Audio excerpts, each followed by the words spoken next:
প্রায় ৫০ বছর ধরে একটি পাকা সড়কের অভাবে ভুগছে নেত্রকোনার মৌগাতি এলাকার বাসিন্দারা। মেঠো পথ দিয়েই করতে হয় চলাচল। জমির ফসল তুলে ঘরে আনতে ঘুরতে হয় কয়েক কিলোমিটার রাস্তা। এতে অতিরিক্ত শ্রমের পাশাপাশি খরচও হয় দ্বিগুণ।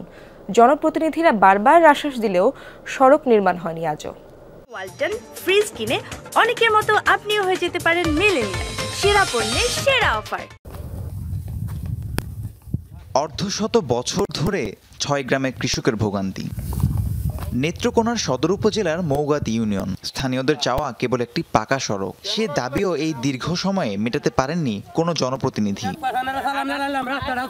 পূর্বডহর মোড় থেকে মাঘরোয়া বিল পর্যন্ত এবড়ো-থেবড়ো এক মেঠো পথ, সেটিও আসলে চলাচলের উপযোগী নয়। বর্ষাকালে ভরসা শুধুই বাঁশের সাঁকো।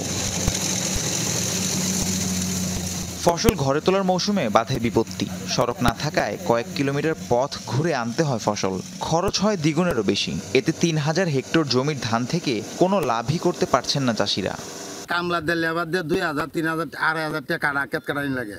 শেষবেলা ধানটা না লেবারের টিয়া দিলে ধান বেচা পরিষ্কার শুধু ক্যারি বন্ডাতে হয়। রাস্তায় না মানে হাজার হাজার মন ধানের ফসল ফলে তারপরে আনতে আমাদের এলাকার কৃষকের খুব কষ্ট হয়। কয়েক হাজার মন দানা এই রাস্তাটা দেওয়া, আমরা এটা করতে পারি না, আমরা আইতারি না, ফেক মাটির লাগে খুব কষ্ট, আমরা জীবন শেষ।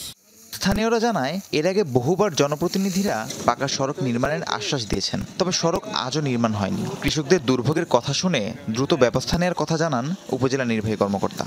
আমরা এটা দ্রুতই আমরা এলজিডি আইডিভুক্ত করে এটা আমাদের যে পরবর্তীতে যে উন্নয়ন প্রকল্পগুলো আছে যেন এটাতে আমরা এই নামটি প্রস্তাব দিয়ে দ্রুত এটা আমাদের উন্নয়ন প্রকল্পের মধ্যে এটা পাকাকরণ বা আমাদের হেরিংবন রাস্তার যদি কোনো ব্যবস্থা করা যায় সেটার বিষয়ে আমি পদক্ষেপ নেব। পাকা সড়ক নির্মাণ হলে দুঃখ ঘুচবে পূর্বডহর, পাটালি, এরুয়ারচর, ধলামুলগা ও মৌগাতি এলাকার চাষিদের। রাহিম সারোয়ার, যমুনা নিউজ।